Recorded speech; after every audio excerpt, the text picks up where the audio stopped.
Hey, Skulls and Shadows.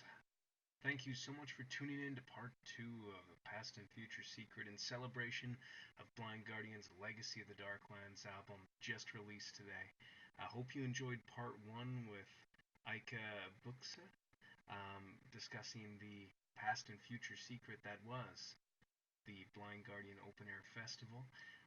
Now we got a treat for you as well. My good friend Matthew Lesmeister of our community, a brand new fan.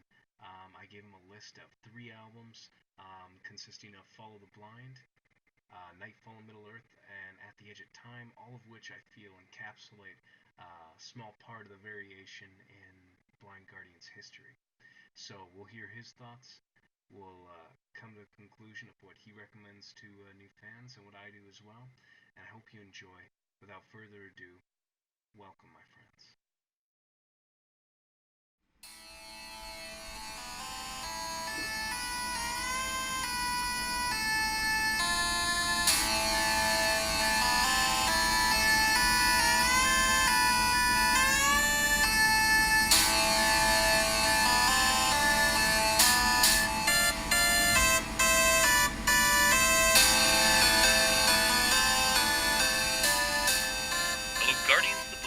Travelers in Time.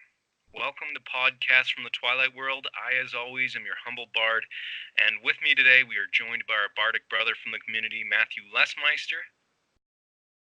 How you doing today, Matt? I'm doing great, thanks. How are you? Pretty good. Did you get a chance to listen to everything I sent you?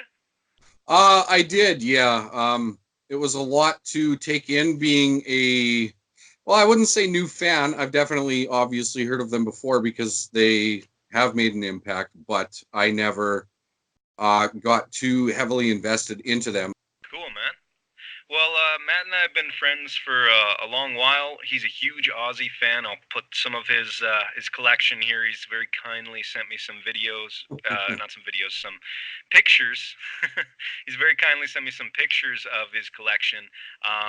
He's been a diehard fan for a long time, and I've talked about getting him into it for a while. But you actually posted on our Facebook group a while ago. About not knowing where to start on it, which is kind of why I wanted to reach out to you and do this video with you. I get asked a lot, how to get started in a Blind Guardian and stuff like that. So I picked some specific eras. Now, there are generally 3 eras of Blind Guardian. There's a ton more than that, and you could really consider everything from Beyond the Red Mirror up to Legacy as maybe a new start because it's a lot more orchestral based, although that's not to say it hasn't been touched on earlier. But basically what I summed it up as is the first era being their youthful years, a little close to the demo. You have Battalions of Fear, you have Follow the Blind, and you have Tales from the Twilight World. And then the next era would be the second one, really when they kind of found their sound. That would be Nightfall on Middle Earth, Somewhere Far Beyond, Night of the Opera, Imaginations from the Other Side, those sort of things. Those are all very popular among us bards.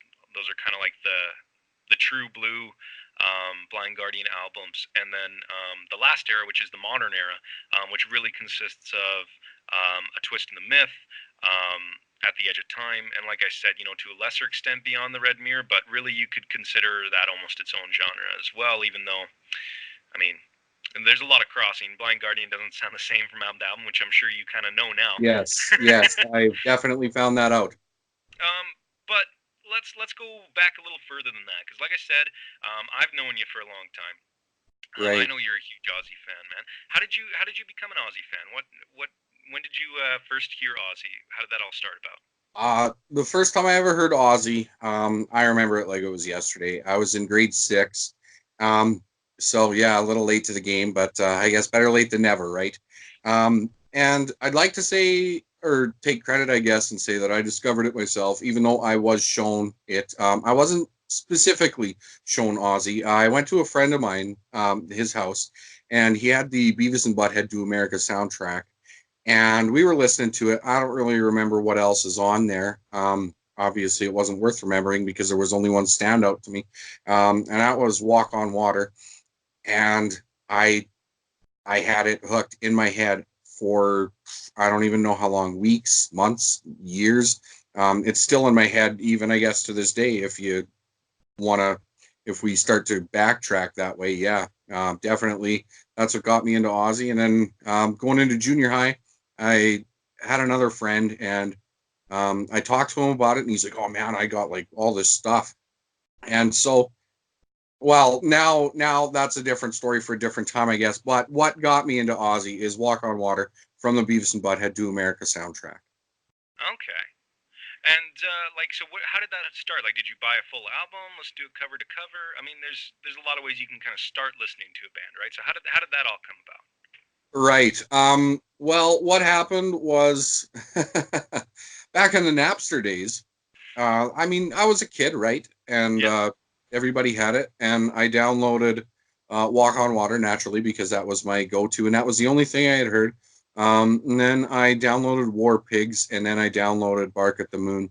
And I was hooked. I was in love. I ran to my local CD store, and I said, "Yo, I need this album, and I need this one, and I need this one." And this was a magical time when you didn't have to prepay for stuff. So they got this list, and they're thinking, this is a 14-year-old kid. Like, is he actually going to come in and buy this stuff? But you damn right I did. And the rest is history. So I've got to ask you, from a fan standpoint, what do you think makes an Aussie fan? Like, what is it? What is a true Aussie fan to you? That's a good question. Also something I've never really thought about. I think to be a real fan of anything, you just got to love it. You got to feel it. It's, I guess, to semi-quote Lemmy, you got to feel it in your bones, like it's got to make you move. You feel it. It's not something, well, I guess it is something that you hear, but more particularly, it's a lot deeper than that to love something. Well said, man. Well said. Um, is there such thing as a super fan? Like, do you consider yourself any different from any of the Aussie fans that you've met at shows? Because you've gone to, how many times have you seen Oz in concert? Um, Solo and including Black Sabbath, I've seen him in July here will be the 9th time. So I've seen him currently 8 times on stage. Oh wow, that's I did a meet and greet in 2010. That was quite the experience. That was awesome. There's no other way to put it. Just awesome. it's kind of surreal meeting. Like we listen, as fans, we listen to these guys on, and they're kind of, it's almost like a mythos behind them, right? I mean, you see them in their, what they've taken for pictures with the band, and you see them in interviews and stuff like that.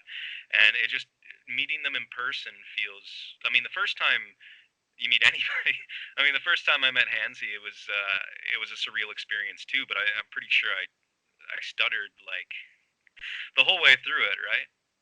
Oh yeah, definitely. When he was talking to me, I was so starstruck. I was like, and I honestly thought that he was going to say something like, "Are you making fun of me?" And that made me, because I didn't know what to say. I was just bumbling around, and I thought that he may or may not take offense to it. And I was like, "Is security going to eject me right now? Do I get to buy my T-shirts at least before you throw me out of here? Come on!" But no, it was awesome. They say don't meet your heroes, but I'm more than glad that I did. You've been with the Facebook group for a little bit now. Yes. So, obviously, you've seen kind of the fandom of Blind Guardian, at least to a little extent. And obviously, you've known me for a long time, so you're my witness. Right. Yeah, I can But attest to that. yeah. um, but like when I think of the bards, I think of like when I've gone to shows, when I've met other members of either the community or um, whether it's at shows or demons and wizards, whatever it is. When you talk to the blind guardian guys, it seems like a lot of them, a lot of the true fans, you can tell they're kind of like, they're nice guys, they're good storytellers. There's a lot of positivity surrounding the Right. bardic community, right? So what would Yeah. you say, like just having gone to 8 shows and seen, a bunch of Aussie fans and the diversity, what would you say like the real fans are like the actual fans are act like? What makes an Aussie fan? I think that real, actual, true fans are genuine people, and I think that they're kind people. I think that a lot of people misconstrue a lot of stuff. I think if you're an asshole and there's no other real way to put it, then I don't know, you're just not a good person to start with, and like to be putting down somebody because they heard this first, or because they haven't heard this yet, or because they have a certain ritual, like buying it on vinyl first and listening to it front to back instead of anything else. Like I think that if you're going to put somebody down for the way they do or approach, then you're not a real fan and you're just not a nice person. Which I was very impressed with. I did make a post on your podcast page here, asking for suggestions, and not once did anybody say, "What do you mean you've never heard this shit? Like, get out!" No, nobody treated me like an idiot or anything like that, and I thought that was really cool that people can just band together and be like, "Hey, we got to educate this guy, and here's some shit. You got to listen to it and love it." So that was really nice. Thank you, guys. You want to dig into the eras there with me, my friend? Let's do it. All right. The first era. Okay.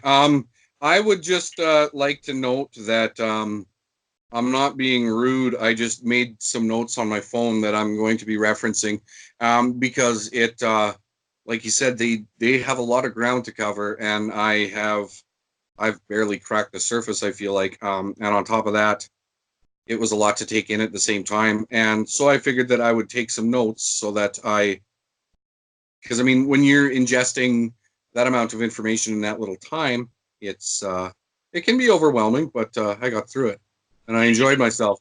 Even 3-4 weeks to like listen to 3 albums can be a lot, because when you're listening to them back to back, like every day and stuff like that, there's a lot of info there, right?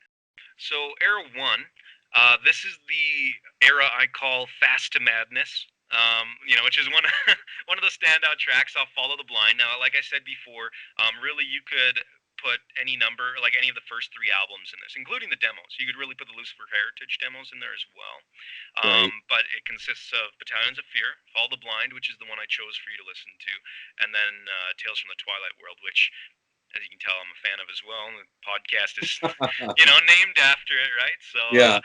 the Yeah. reason I chose this, it represents a different time for Blind Guardian. At the time, they were releasing an album like every 2 years, basically. Right. It went super quick. They like actually trying to think here. 89. Actually, yeah, like I mean, give or take a year. um, Cullen was their producer at the time, and he really pushed for melody. And he changed their music, like even from demo to like if you listen to the Battalions of Fear demo to the Battalions of Fear album, a lot changed in that time period. So this was really when they were first starting out. Like they obviously you can hear with having explored it. That they really changed a lot over the years after this period in time. Right. I think that it's a good departure point for guys that were maybe into the more thrash kind of stuff. Like if you think of Kill 'Em All, or like even like the Peace Cells era of Megadeth, like that kind of more aggressive sound. And granted, they were Merciful Fate fans and stuff like that. Like Hansi, quoted that's where Lucifer's Heritage came from. In our interview with Hans Peter, he mentioned that he was a big Merciful Fate fan, and that's where it came from, right? So that's really this is the dirty Blind Guardian, you know. What were your thoughts on it, man? Like as a new fan, what was your thoughts on this album? Overall, I really enjoyed it. Obviously, with anything, there's some things that you're gonna like more than other things. But for example, Banished from Sanctuary, I got a really early Testament feel from it, and it was just thrashy. It was fast. It was hard. It was in your face. It was intense, and it got me going. Um, I really loved it. If I had to pick three from this album, can I do that? Yeah, for sure. Okay. I'm gonna go with Banished from Sanctuary. Uh, I'm gonna go with Valhalla, and my number one spot is going to Fast to Madness. Holy shit, that just blew me away. Oh Uh, man. it was fast. It was intense. It felt like the race is on. Let's go. Let's do it. You know what I mean? Oh, for sure, man. Fast to Madness has got to be one of my top favorites off the album. Valhalla. It's funny you mention it. Actually, we were talking before we started filming there, but I think I mentioned Kai from Halloween did some of the vocals on that. Right, right, Valhalla is a huge live staple. It's played like it's there's a Bard's song, obviously, Mirror Mirror. Those are like the big. Everybody knows those tracks if you've ever heard Blind Guardian, right? But when you right, come to a live setting, if they don't play Valhalla or Majesty, something's wrong. You know what I mean? So right. Valhalla is a Yeah. huge. Well, it's funny you mention that because you're already a bard, man. You're an old soul because that's a Well, thank popular you. one, right? So what Right out of on. like taking away the actual tracks from that album, um, Yes. and just like having comparing it to the other two eras, what stuck out most, like as a difference for you? As a difference for me, I would have to say the not to sound repetitive, but the speed of it, the intensity of it. I found that that was for me personally lacking in one of the other ones. Um, but for me, it was definitely the speed and the intensity. You throw it on and it punches you in the face immediately. In a good way, in the best Yeah. way that you could possibly get punched in the face, I guess. But yeah, and that's what did it for me was just how hard it hit you, like right as soon as the needle drops. Well put, man. Well put. It definitely it's a major, like, it's not something I don't think as a Blind Guardian fan, I don't think it's something we'll ever come back to. So it's really kind of like as far as like Blind Guardian, the direction they go now, like we have no idea after the Orchestral album what the new metal album is going to sound like. They've Right, maintained that legacy is its own thing. They haven't stopped writing stuff for the new album. So, but as we'll get to in the third era, stuff changes, right? I mean, their sound changes album to album, and then era to right. era too. So I think we're not going to come back to it, but I gotta say, the first three hold some really special memories for me, and there's some great tracks off that. Banished being one of them too. Like that's another. It's funny you Yes. mentioned that because that's another huge staple for live venues as well. Banished from Sanctuary is a huge. It's a Bard favorite, man. If you go to like Bard's Tavern on Facebook, which is a really popular fan site, and also while you're there, check out podcasts from the Twilight World's fan site. It's super cool. Shameless Shameless plugs. self promotion. But if you check out Bard's Tavern, they actually like Blind Guardian memes too. I mean, there's Banished from Sanctuary is a crowd favorite. There's no doubt about it. Right, for sure. Now, I have a question for you, if you don't mind. Yeah, of course. Um, Talking evolution of the sound and stuff. Now, I'm going to, I don't know, without making a comparison, but I mean, if you go Blizzard of Oz, Bark at the Moon, No Rest for the Wicked, I mean, everything has sounded generally different with Ozzy all the time anyway. But I don't know if that's because of lineup changes or anything like that. If that obviously it's got to have some kind of influence. So my question for you, because like I'm still brand new basically, my question is like with these, um, like such an array of sounds going from album to album, how many times has the lineup changed? Has it changed at all? I don't know this stuff, and I'm hoping that maybe you can Yeah. shed some light on that for me, or other new guys that are just getting in on it too. Oh, of course. So yeah, and obviously, when it comes to fandom, knowing your boys is important, as you know. I mean, you can list every Absolutely. Aussie guitarist, every drummer. But actually, really, for the first three albums, one of the big significance is Hansi was the bass player. um, Okay. at that point. As the music became more complex in the second era, I think it was Nightfall, if I remember, or no, actually, it was somewhere far beyond, if I'm not mistaken, when Oliver took over bass. Um, but as far as lineup changes, honestly, no. The only change was in Era 3 when we get past A Night at the Opera. Thoman, who was the drummer at the time, he's the he left the band, and it became Frederick Imka, which, for those of you who are new to it and you don't know who Frederick is, or you want to learn more about the later stuff, I do have an interview with Frederick. That was our last episode, actually, episode 3, which you'll be glad to. There'll be a link to it after the video here and down below as well. But yeah, Frederick came in, and that's really the third era. But even so, like, you listen to the first 3 albums back to back, they, I mean, certainly the aggression's there. That really early drive for thrash, which I think, when you listen to Follow the Blind, out of the 3, is the most aggressive out of it, which isn't necessarily Blind Guardian's style, right? But I think that, they've mentioned, they grew as musicians. You know, they wanted to challenge themselves. They wanted to improve. They wanted to change their sound, so they didn't just sound the same all the time. But it's before they've got, you know, what some would consider their signature sound, and but by Right. their own admission too. But yeah, no lineup changes aside from Oliver, and then Baron Courbois. He in Beyond the Red Mirror, he was the bassist for that. I have one more question for you, if you don't mind. Sure. I mean, I'm sure I'll think of more as we progress here. Okay. But my question, now, with the earlier stuff sounding so thrashy and in your face and stuff, like we just mentioned, and then they found their signature sound over time. What made them gravitate towards that signature sound? Were they being compared too much to other bands in America, and they just didn't want to be associated with that? Did they want to try and just distinctify, if that's even a real word, themselves? Or what? How did they go from that to their signature sound? Do you know anything of the thought Obviously, process, musical process behind that? lots of that's, I think, would be subjective to, like, my personal thoughts on it. I think that, although it has been mentioned, the album that really changed all that is the start of what I consider Era 2, is Somewhere Far Beyond. Um, Okay.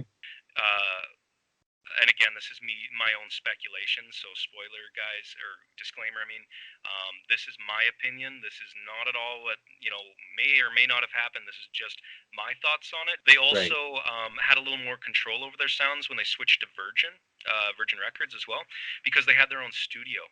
During Nightfall, I think that's when the Twilight Hall, which is their recording studio, when they officially, like, had their own studio set up. So Right. that also Okay. changed their sound a lot too. Cool. Right Yeah, on. man. Now, so we covered the first era. Now we're into the storm, as I like to call it. That's the era that covers Somewhere Far Beyond. That's Imaginations from the Other Side, Nightfall, Middle Earth, A Night at the Opera. Any bard you talk to, any fan, I'd be willing to wager, and obviously everyone's got different opinions again, I'd be willing to wager that they love at least one of these albums from this era, because those 4 albums, really are what capture a lot of people. They're the biggest albums. They're the ones that everybody knows.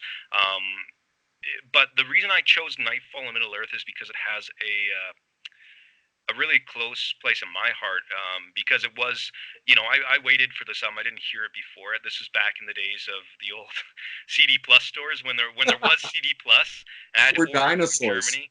It came in like a year later. Took forever to come in, but I would say that out of the other threes,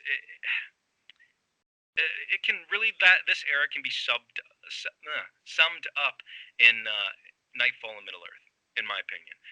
Yeah. Just because it does capture a lot of the elements. You've got a little of the orchestral side when they're starting to play with it, you know, from the Night at the Opera era.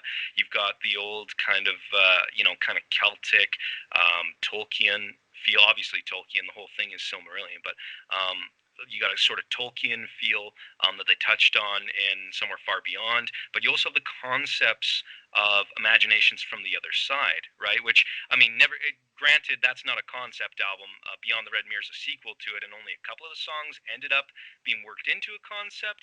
But I think that looking at it not from the era it's in, but looking at it now, you could almost look at it like, it hit a lot of the points that I feel like Night at the Op or sorry, Nightfall Middle Earth really kind of sealed the deal on.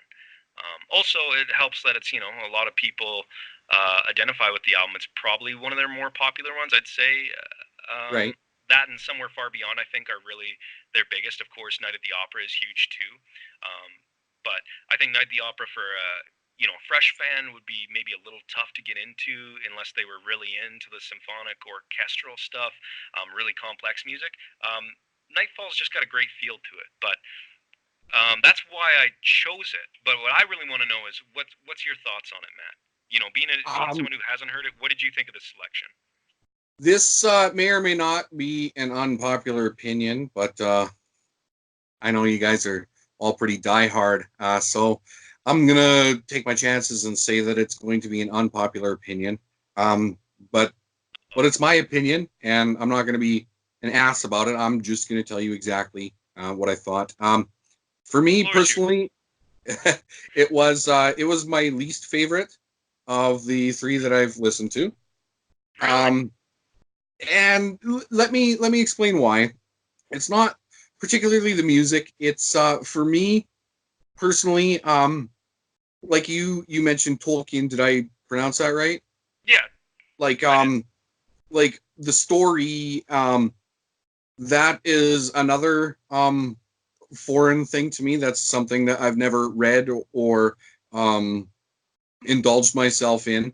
So it was something that I really didn't understand, and I personally didn't follow. And maybe that's why I'm feeling the way I do about this album, is because it wasn't something that related immediately to my head. Like I said, it's not that I didn't enjoy it musically.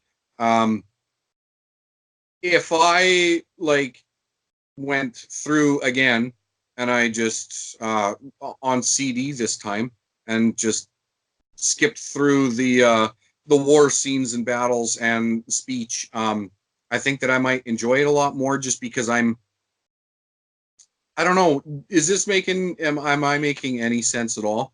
No. It's ironic you mention it. It's a criticism that I've heard from other people as well. Someone I was debating with at a metal show a little while ago, we were debating the difference between Stradivarius and Nightfall as to who had the better concept album. And of course, I'm not a huge Stradivarius fan, although I don't mind them. They're good. I don't have any problems with them. But I'm not as familiar with Time as he was. His argument was he didn't like the sound bites either. He felt that it should have been more musically driven. For me personally, again, it's a personal opinion. So there's going to be guys. They've even said, like, if you ever watched the behind when they did the re-recording, or not the re-recordings, the re-releases on vinyl, a couple years ago, they did a documentary with it, and Hansi will even say there are people that like Night at the Opera. There's people that like Somewhere Far Beyond. There's people that like Imaginations. There's people that like Nightfall. I think you have to, if you listen to all four back to back, you might find one out of those that you really identified with. For me, it's kind of a selfish choice because, again, that's my favorite album, so I'm a little biased on it. But I understand that a lot of people felt that, or some people, I should say, felt that the audio took away from the music a bit. That being said, even so, did you have any top 3 tracks off the album? Like, if you had to narrow it down to 3 that you really liked, what would you say? I'm gonna be totally honest with you. I can do 2 for sure that stand out to me. One obviously is Nightfall. It's just deep. And it's a song that I can submerge myself into, not only in an audio level, but almost an emotional level too. And just forgive me, I don't know proper names. Chorus, I think it's the chorus.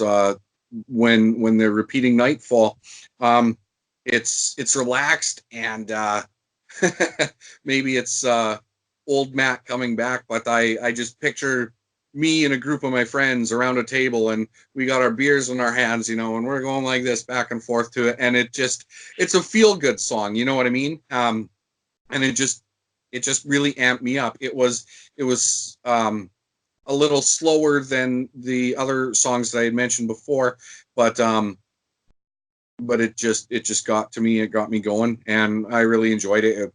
I just got right into it. That's awesome, man. And what would you say your second one is? My second one, if we're going right to it, my second one would be Time Stands Still. But I say my second one loosely, not in order. I saved the best for last. Time Stands Still. I thought it had an epic intro. It felt like, again, it was something that I could visually put myself into. I was on a horse. I had an axe. I'm riding into battle. It's triumphant. I win. I kick everybody's ass. It made me feel awesome, empowered. It's just a great song, and I couldn't get enough of it. I listened to that, I don't know, 3, 4, maybe 5 times before I actually got to the next one. My roommates were like, Jesus, this song's on again. I like it, man. It's funny you mentioned like the imagery you're describing, specifically when you mentioned Time Stands Still as well, but when you mentioned Nightfall, around the table and stuff like that, if you Yeah. ever watch the live footage from the original Blind Guardian open air, on the second disc, there is where they go around the tents, and that's very much the atmosphere of the bards, right? Yeah. Drink and song, and you're with your friends, and you're singing late into the evening. I mean, you're born to be a bard, Matthew. You're born to be a bard. That's awesome. Well, I mean, that's awesome too, that a person can get an interpretation of that. I mean, like there's just no mistaking it. I mean, the beauty of interpretation is it's open to anything. You can have it any way you want. But wow, voice crack. I'm 14 all over again, discovering Ozzy for the first time. But I feel like that song is so, I don't even know the word for it, but it's just unmistakable, I guess. That might be a good way to describe it, where if you survey 100 people, 98% of them will have the same image in their head, is what I'm thinking, because it's just very much what it is. Well, I think that's awesome. You really summed up. I mean, even though you really, you identified with the other albums more. I mean, I think it sounds to me, and I might be wrong here, but it still sounds like you appreciate the album. It just wasn't your favorite out of 3, right? I definitely appreciated it. Like I said, like it's not that musically I didn't like it. It was just the little clips prior to songs, which I don't know, maybe irony is the word, because like there's battles and stuff, and that was the part that I couldn't get myself into. But when it's musically, then I'm in the battles. I don't really know how to describe that. It's maybe backwards, because I can do it for one but not the other, even though they're entailing basically the same idea, right? But the music is, maybe that's why I'm just such a music fan, is just because it's the music that really speaks to me more so than anything else really can. And I could totally understand that, because I mean, when I listen to Curse of Fëanor, like the Elder, for me, the Elder is probably one of my favorites, because I really feel like an emotional attachment to that song. I don't know what it is, something about the piano, maybe. I don't know what it is, but I absolutely love that track. And same with Curse of Fëanor. I feel like it's a different spectrum of it, right? I feel empowered, very much kind of the same way as you were describing. I'm on my horse. I'm in. I'm there. I'm Fëanor. You know what I mean? I'm not surrounded by Belrogs, but but you know what I mean, right? Yeah, now, absolutely. What would you say, like comparing the first album to Nightfall? What would you say, like, what did you notice as far as like the difference went? I would say the use of piano. Maybe I just wasn't paying enough attention. Maybe I was just too in the zone to catch the similarities. But there's so many differences. It's night and day, no pun intended, but it's very, very different sounds. Like you mentioned, The Elder, I love piano, and I found that song really soothing, which again, typically isn't my cup of tea. I mean, I'll appreciate it, I'll enjoy it, I'll love it. If it speaks to me, right? I mean, not just anybody can get on a piano. I mean, I'm not going to go listen to Ray Charles. I'm sure he was great at what he did, but it's got to speak to me, and these guys do. That's awesome, man. And it's it's funny you mentioned that too. Like I mean, like if I say like, what did you notice between it? But the truth is, there's just so many differences between every album. Let alone going from their second album to Nightfall is there's insane differences. It's a completely different sound. This is for most people. This era is really the Blind Guardian sound. You know, when you sum up Blind Yeah. Guardian, it's summed up in those four albums, right? Mhm. I think that it does a good job of summarizing it, but it definitely does have some huge differences between actually even the next one coming up too. It's a major difference as well, for sure. Oh yeah, there's so many differences. It's hard to keep track, to make a list of everything, because there's just so many of them. But that's the beauty of music too. Is it's always got to go. Well, it doesn't always have to, but it's nice to be able to take it in a different direction and work with all the talents that you got. So Oh, for sure, man, for sure. Now, when we are talking about the road of no release, the third era, um, this is more like what people would generally consider the modern era of Blind Guardian. Again, I can't stress enough that this is all speculation. There are no defined eras. There is no, these are just my own terms to help. Just for those out there watching, this is my terms to help a new fan kind of get into it. I really break it down into those three, but Era 3 really consists of A Twist in the Myth, and At the Edge of Time, which is the album that I chose for you to listen to, Matthew. yes, Um, really, it signifies a huge difference. Again, you could do A Twist in the Myth as well. That's when Frederick first came in. So this is the first, like, I mean, obviously, bass and stuff like that. Um, when it came to Nightfall, bass was just Hansi's vocal. What he was doing vocally was so much different. He wasn't on bass at that point. It was too complex to keep up with both. And I think Oliver brings a lot to it. But when you listen to Frederick's drumming compared to Tolman, there really is a difference in sound. And it changes the whole style of the music, I think. Although what they're doing, I'd argue, is a lot different even from what they've done previous as well, because they're always challenging themselves. right. So I think that that's something that for new fans, a more modern, someone that listens to more modern metal might really identify with this era a little bit more.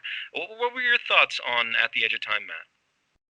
At the edge of time, I'm going to start by saying it was my favorite of the three. Um, Regarding drums, because you had mentioned that the person on drums was changed, correct? Frederick, yeah. Yeah.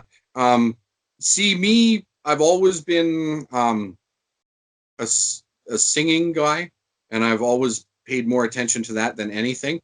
And I think that coming into this, not really, I guess, almost blind, kind of, I don't know, put a twist on things for me because I didn't notice like the subtle style differences and stuff like that because I didn't know that the drummer had been changed out, um, which I guess can go for anybody just getting into something. You'll find similarities and you'll be like, well, this rocks and I don't give a shit, so let's just listen to it. So that's what I feel about the drumming. Like I said, I didn't. I mean, I'll go back, take another listen, see what I find and stuff. But yeah, aside from that, the vocals on this, um, the screams that I was hearing, geez, that it shivers, goosebumps. I don't have many hairs, but they were standing up. I'll tell you that right now. They were standing. It was fantastic. And really, I mean, like there's epics on. I mean, and then there was Silence is an epic, and that's off Night at the Opera. But when you think of Sacred Worlds and Wheel of Time on there, that's two massive epics using a lot of orchestra. Which I mean, granted, they did a little more of that kind of play in A Night at the Opera, but when we get to At the Edge of Time, it's a different feel. It feels like I mentioned it in my first video that I ever did. As far as Legacy, the Darklands, that was the subject of it, which is the Orchestral album, as you know, that's coming out because I won't shut up about it. um, but yeah, I really noticed like this sort of felt like a blueprint for me in the direction they were going, like little hints that they were dealing with it. So for you, what would you say your top 3 tracks are off At the Edge of Time? I am going to go with, in no particular order. Well, I'll save my personal favorite for the last, but I'm going to start with Sacred Worlds. Loved it. I found the intro was a little bit slow, and then when it kicked in, oh my God, did it kick in? And then it slowed down again a little bit, but when it picked back up, oh my God, did it pick back up? And it was one of the, it was, I guess a roller coaster is a good way to describe it. You know, you're coming along and you're like, yeah, this is okay, and then you're like, bam, and then right back down, and then you're back up again, and it was one of them things where you enjoy the ride, though. It wasn't one of them things where it's like, what is going on? You just, all right, let's do this. You know what I mean? You know, it's funny. This was one that was the subject of this song is actually related. I mentioned it, and ironically, I totally forgot the video game name when I was talking about it. But again, I talked about it in the first video. It was actually written for the game Sacred 2, which is where Sacred Worlds come from, the T virus, all that kind of stuff that's mentioned in the song. Right. But I totally forgot the name of of Sacred, even though it's called Sacred Worlds, as I was talking about the song. But but yeah, that's kind of the backdrop for it. It really does sound like it could be on an orchestral album, just given that huge, like you said, there's a little bit of it. But I feel like when you come to Sacred Worlds and you get to the chorus of it, and you get to when it really gets heavy and stuff like that, the guitar, the drums, everything metal about it really needed to stay. So that's probably, I mean, it's a great song. If I had to venture a guess, I again, speculation, guys. Disclaimer: I'm not a member of Blind Guardian. They don't pay me. They don't. I think Frederick might remember who I am, but they don't. They don't know me from a hole in the ground. So this is just me talking. But yeah, I really think that could have been on the orchestral album. If it wasn't for the fact that it just sounds so good with the heaviness added to it. Yeah. So what was your second? What was your number 2 out of the 3? I'm going to go with Control the Divine. Good choice, man. Love it. Loved it. It was heavy, but it wasn't hollow. It was heavy and solid, and it just smacks you around. It feels good. Again, I found it really empowering. I really put myself into it, and just with visualizations and things. And like when music puts you in the spot, then they're doing a great job. I feel like that's what everybody should be trying to do. But only few can do it, right? But it put me in there, and I felt great being there. I didn't really want to leave. But the song ends. About that one too. Say that again, sorry. Roommates were mad about that one too, huh? Yeah, a little bit. They'll get over it. And your very favorite, Matt. You said that you were saving the best for last. Saving the best for last.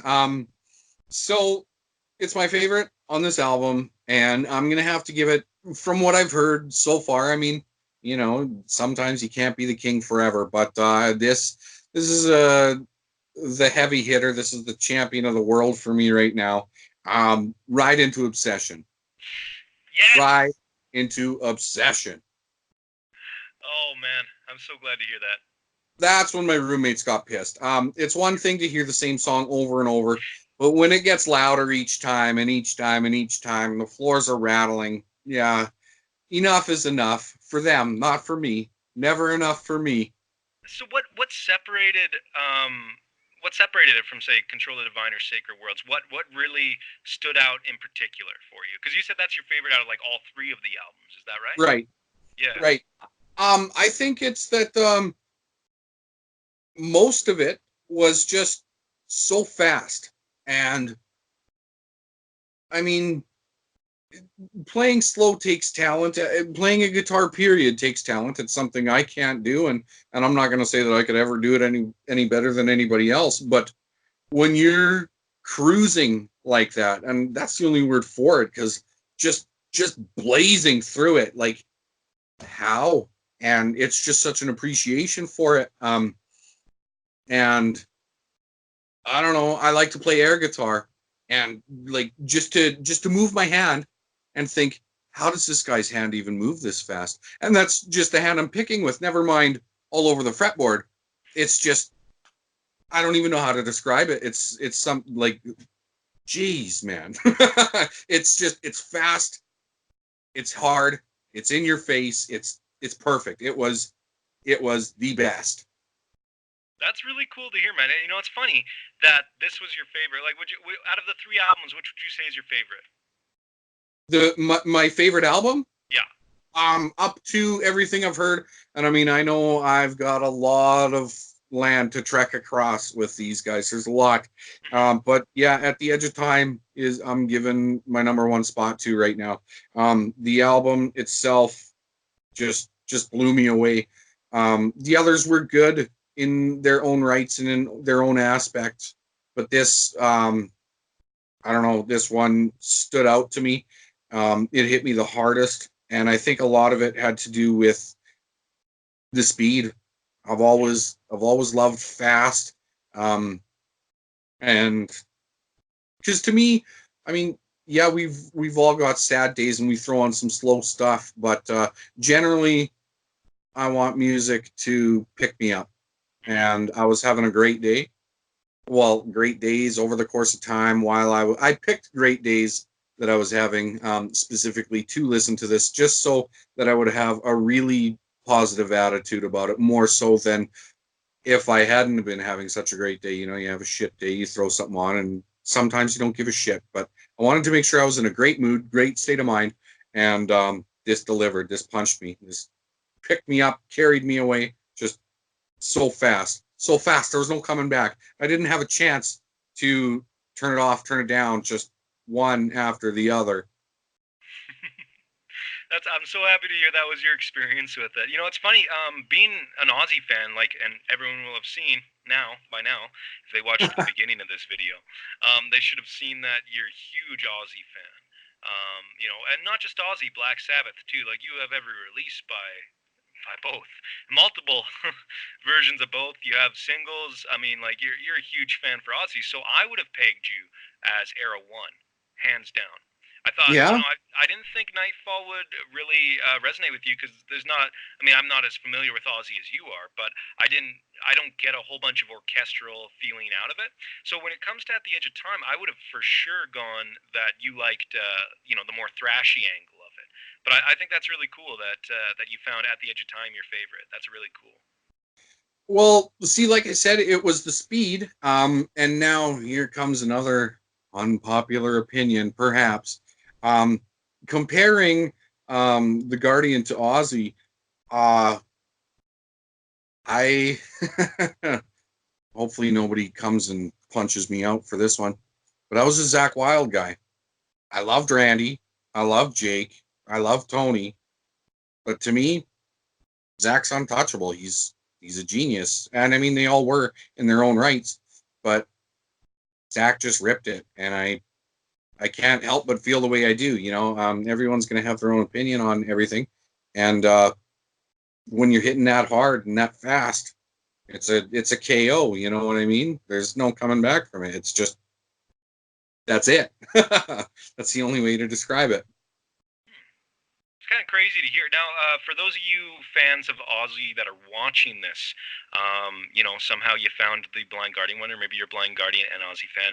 Matthew's address and phone number will be linked in the description below. Feel free to stop by and tell him exactly how you feel. I hate you. Would you look at the time?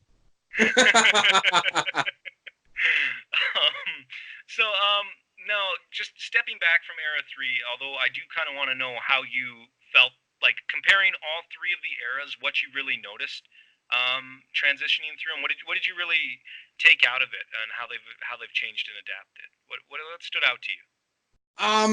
Well, I almost feel like Era 3 there, and I mean maybe I just didn't pay enough attention, but I almost feel like it's the love child of 1 and 2.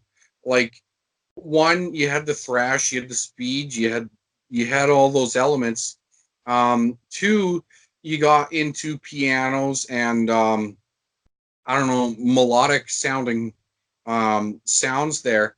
And then I think 3, it's like they put them both into a pot, melted them, and took all the best aspects from each one and made the best. I don't know. It's like the Megazord, I guess. Like you just combine, and now you've got this giant monster that can't be stopped.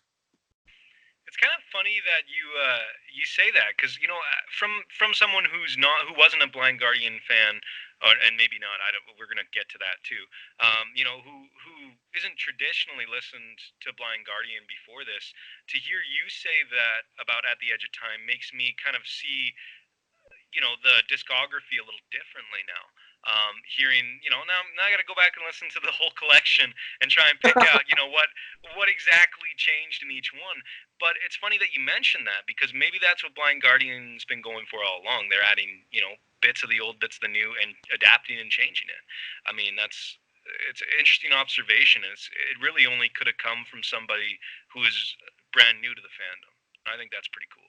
So thank you for that actually. Yeah, no problem. I don't know. Maybe it's because I'm unbiased, and I mean, it's just my opinion. I'm sure nobody will hold it too hardly against me.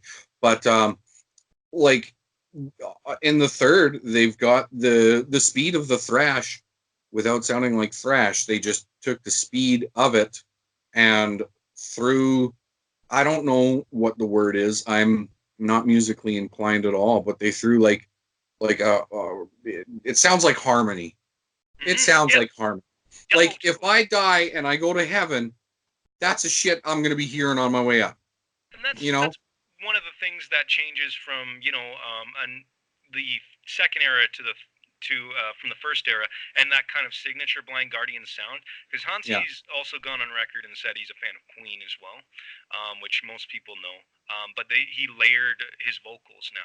It's not that they didn't do that before. There was the choir choruses, and then if you look up if you look up what they were trying to do with the first demo and stuff like that and really research it, they knew they had that in mind, but I think they really nailed it after the second era. And maybe that actually answers your first question, like way back when we were talking about where their sound developed from, when they started layering the vocals and really like nailing down what Blind Guardian, like, not that okay, Hansi has always nailed the vocals. Everyone, I'm not saying he hasn't. He always did, but I think it was more with what he wanted it to be.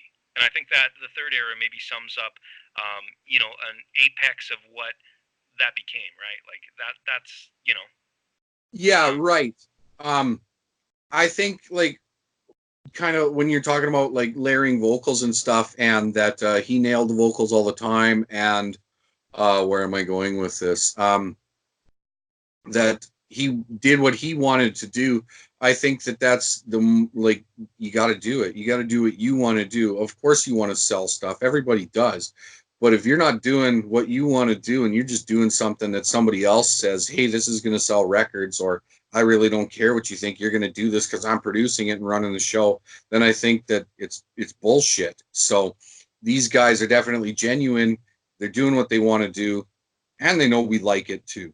So they're giving us what we want, but I don't. It's like the perfect storm, I guess. We get what we want, and they get to do what they want to do, and there's no compromising. It's just a win-win for the fans and for the band.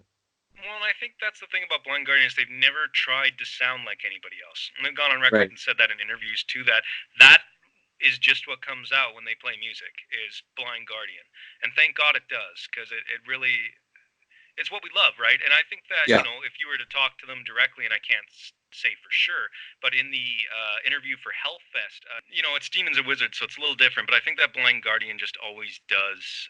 It's in the same vein too, right? Hansi said it. If they're happy with it, um, that's all that matters, right? And I think that Oh, absolutely. that's it, and that's just it, right? Second era. after the first 3 albums, it wasn't every year. It was 5 years. So when I came into it, that was in 2006, 2007, something like that, when I was a strapping young lad. And I didn't, I'd listened to the previous stuff, so I'd gone back and listened to it. I hadn't listened to the new album yet.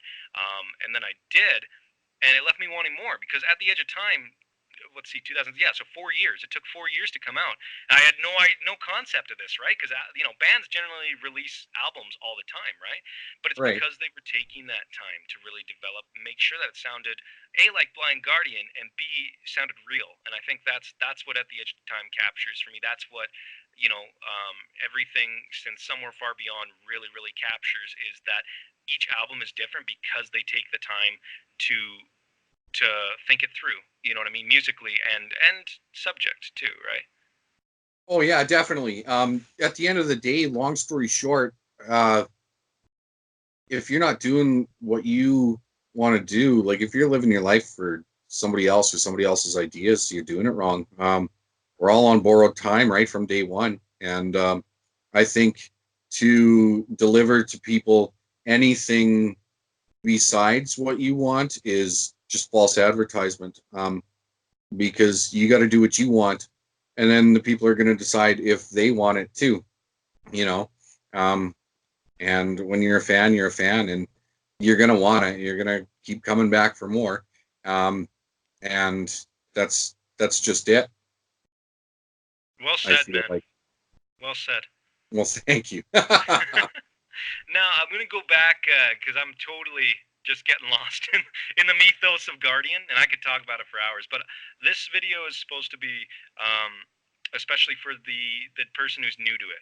That's, you were an Aussie fan, you hadn't really listened to it. So now that you've listened to all the eras that I gave you, the Bard's remedy for becoming a Bard, Yeah, a Blind Guardian fan.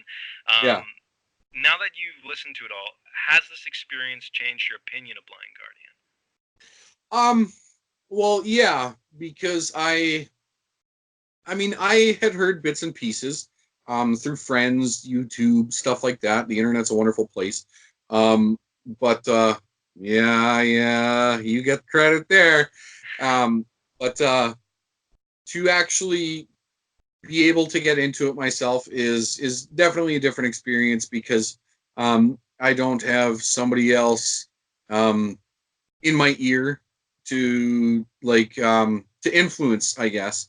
It was all me. I decided what I liked because of my own ears. Because I mean that happens from time to time too. You got people going, "Oh, you got to listen to this specific one, and this is the best. This is it." And I mean, at the time, if you're listening to it with them, you might feel that way. And yeah, this is. And then you get into it more, and you're by yourself, and you're like, "Shit, I really like this one. This one's the top." So I mean, you gotta find your own stuff, and then you can get into it head to head with all your friends and stuff, give opinions, spout off. I like it. Now, what was your opinion going into it, Matthew? Because you were an Aussie fan. What was your preconceived notions of what this was going to be like, what Blind Guardian was going to be like? I knew from the bits and pieces that I had heard prior that there was some orchestral stuff, there was some speedy stuff. I I was anticipating, I guess is the word, higher vocals throughout, I guess. But like when he screams, he screams. Um, I think I've mentioned that already in this interview, but the goosebumps, man. That guy, that vocal range, it's outrageous. But also when he's yelling, I don't know how to explain it. It's just his highs and his lows, and the way that they all mesh together. It's just perfect. I was, like I said, though, anticipating higher vocals throughout, just because that's what I assumed I was going to hear. But I was definitely wrong on that. So I was surprised, but I wasn't let down. And that's just it too, because I know, being that we've been friends, I know you also, you're a Hammerfall fan too. So there is and lots of people I think are quick to put Blind Guardian in the power metal genre, which fair enough. I mean, it feels in lots of ways like they created the genre itself, but not from a trying to sound like a certain vein. And I agree that, like obviously, I mean, Man of War, Hammerfall, Saxon, there's a lot of people that were early on, but Blind Guardian doesn't fall into lots of the tropes that you hear in different ones. And again, I don't want to piss off any Man of War fans. Love Man of War 2. Hammerfall's awesome. I love them. Love Saxon. Not taking away anything from it, but Blind Guardian is very, very different from the other godfathers of the genre in that way. Yeah. I was going to ask you about that, like your opinion on classification, because I'd always been told, or always heard, or read, or what have you, that it's power metal, and I just don't get it because, like, I mean, I understand the term power metal, but to classify them as power metal, it seems much too vague because they're all over the map. Like we just talked, they've got thrash, they've got orchestral, they've got speed, they've got everything, and to lump it under that, I don't think it's fair because it's got so many different aspects. I mean, I don't know what you would call it. I guess if you had to call a spade and you had to pick one, maybe power metal, maybe speed metal. But what about this album? This sounds totally different. Is that still power or speed? How do you do it? What's your opinion on that? What would you call them? And that's just it. I think that there's lots of bands, like if you listen to Hammerfall, just using them as an example because we were just talking about them. When you listen to Hammerfall and all their different albums, I mean they might change a little bit, but they're fine being in the power metal genre as far as like the tropes and stuff that go through it. Blind Guardian doesn't really track on the same way, right? It's like there's and not taking away anything from Hammerfall. There's bands like Iron Maiden, AC/DC, who do their style, and it always sounds, like their stuff. And I'm not Right. I'm not taking anything away from them because those are huge bands and lots of people love them and they sound great. That's what people expect and that's what they want from those bands. Blind Guardian's hard to chart down because they don't fall into their own, like obviously you've heard elements like you said in At the Edge of Time. You said it perfectly. There are elements from the first era, and I use era lightly because again this is all classifications that I just made. You know what I mean? There's not actually an era, guys. This is, again, I can't stress enough. This is my opinion of it, but they've taken something on every album from previous stuff, but they always add something new to it. So they never Right. sound Blind Guardians. One of their signature sounds for me is that they don't have a signature sound. They don't sound the same album to album. Even That in makes sense. like I said that the era two was, Somewhere Far Beyond, Nightfall on Middle Earth, Imaginations from the Other Side, and A Night at the Opera. But you listen to A Night at the Opera next to Somewhere Far Beyond, or Nightfall on Middle Earth, totally different. None of them will sound the same. Even though that's considered the golden era of Blind Guardian by lots of fans, because those are the four big albums. There's no commonality. There is, but there isn't. So Right. I don't know where I'd classify them because I think that labels in some ways make it easy for people to lump things together, but they aren't always accurate, you know? Labels are a pain in the ass. I feel like everything has a label. Like, just because it's 2019 doesn't mean that everything needs its own identification. Remember when heavy metal was heavy metal? Hey man, do you listen to heavy metal? Yup, I do. And we could roll with that. Well, heavy metal, like, I mean, do you mean like acid rock? Or are we talking power metal? Or are we talking black metal? Uh, why? Can't Hmm. remember when we used to just enjoy it, Oh but yeah. now, and I'm getting off topic here, and I understand that it's just so frustrating. Where I mean, I've met a lot of people.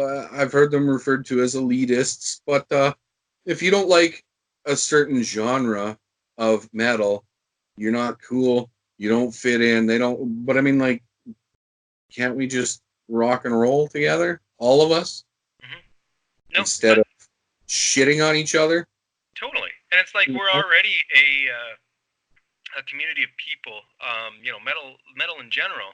We're Yeah, already a community of people that doesn't get exposure. Like you heard Sacred Worlds, it was attached to a well-sold video game. Blind Guardian is huge in lots of parts of the world, but North America, more people are bound to know the hip hop artists or the pop artists, of which I can't really name any offhand that aren't an old hat. But I mean, because I don't listen to that type of music, but that's where the exposure is. If you watch the music video awards, which used to be a huge thing, it's all for pop and country. I mean, I think that there is a hard rock and metal one, but it's not even filmed at the same time, or it's filmed after on the internet.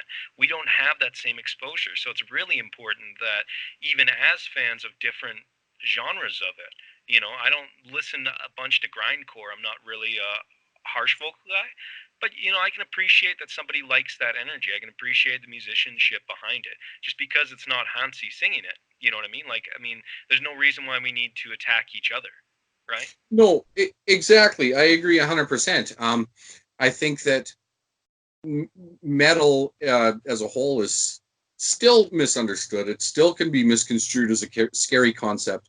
And I just feel like the world's going to be hard enough on us, whether it be beards or long hair, you know, long coats, leather coats, denim vests, spikes on them. we've got it hard enough. We don't got to be hard on each other too. Well said, man. Now, we got way off topic. Yes, Like, we did. way Sorry. off topic, and I think it's all very valid points. So it's not going anywhere. We're keeping it in. But now that I know kind of what you were going into, what your feelings were going into them, how would you describe Blind Guardian to another Aussie fan or another fan of metal in general, one of those other people that are into the grindcore or the newcore or new metal or whatever it is that they enjoy? What would you say to somebody who hadn't heard Blind Guardian before? How would you describe them? That's a good question, especially because we just totally trashed the classification system. I think you said it best. They're a sound all their own. I don't think that they're comparable to anything. I think that you could describe things like vocal ranges, speed, things like that, but I don't think that you could ever say like something like, "Oh, well, do you like Judas Priest? Because do you like this? Because there's nothing that I can personally think of off the top of my head that you could compare them to, because they're just maybe that's the genre. Maybe it's just Blind Guardian. they're just their own thing. I don't know how I would describe it. I would say that you need to listen to it. And that would be the best way to put it. Like, this guy can sing, the guitars, the drums, everything about it. It's atmospheric. It puts you into battle. It puts you right there. You're winning everything. It makes you feel good. You got to listen to it. That's the only way I could describe it and get somebody to listen to it. Send them a song. And there you go. Right? Yeah. Depending on who you are, it might scare people away. But it leaves out the weak ones. There you go. Now, with that in mind, now that you have listened to Blind Guardian, somebody comes up to you and they ask you, they say the same thing you asked on the group. What should I listen to get into them? Where do I start? What would you say to a fan of Aussie? What would you say to somebody? What would you recommend to other Aussie fans of where to start? At the Edge of Time. It's my number one right now, currently anyway. Like I said, I got a lot of ground to cover, but right now, if somebody came up to me on the street and said, "Man, like, what is Blind Guardian? How do I do this? What do you suggest?" It's At the Edge of Time, hands down, without a doubt. That's the world champion. So now here's the real tough question: what song do you recommend to your fellow Aussie compatriot? Right into Obsession. Straight up. Straight up. Hands down, no questions asked. There's not even a number one contender for that spot in my head. I mean, there's lots of good ones, but anyone that has a chance of taking the title, not to me. It's the best, in my opinion. These are all just my opinions. There you have it. That's the opinion of a fresh fan, someone who never listened to Blind Guardian aside from the occasional track before today. or not before today. That would be bad if it was before, if it was today. But now that now we've sort of covered everything. What are your final thoughts? What did you take out of this? Are you one of our bardic brothers? Like, are you a fan? What are your thoughts on this whole thing? My thoughts. Yeah, I'm a big fan. My second thought, which is probably actually my first thought, and I don't know why I didn't say it first, but my first thought would be, why didn't I get into this sooner? Why did it take me so long? I've known about them for years and years and years. Like, they're not new. This is something that's been on for a long time, and I just wish that I had taken the chance to get into it sooner than I did. Beautiful. Anything else you want to say to the fine viewers and members of our bardic brothers and sisters on Facebook before we go? I think just thanks for having me. Thanks for the insight, the recommendations, treating me like I belong in this group, even though I'm so fresh it hurts. Not making me feel stupid for being like, what songs should I listen to? And just giving real suggestions. And I mean, a lot of people I noticed too, it wasn't just suggestions. There was a lot of explanation as to why they enjoyed it. So that was really cool too. Because I mean, anybody can spout words down on the internet, right? And I think when it comes down to that, is a person will read those. And me personally, I guess I can't generalize all people, but me personally, I'm going to pick the ones that to me sound the coolest, which could be very misleading. You might pick the one that sounds the coolest, and it could be the least favorite, the least sold, the softest. It could be the I don't know, the one that you would least enjoy, but you picked it just because of that. Whereas you got people saying, hey, I like this one. This is why. It kind of gives you a feel of what you might be able to anticipate. And in that way, you're not going in totally blind. And like I said, that way it's an informed decision. An informed decision. That's the best way to put it, because I mean, it's like voting. If you don't know anybody's party, you can't just pick the guy with the coolest name. Well, and there you have it, my friends. This closes another chapter in Podcast from the Twilight World. If you liked what you saw, hit like and subscribe and join us, guys like Matthew and myself over there on the Podcast from the Twilight World Facebook page. Hit like and subscribe, and we hope to see you soon. But for now, let's leave it to the memories and kiss the wind goodbye.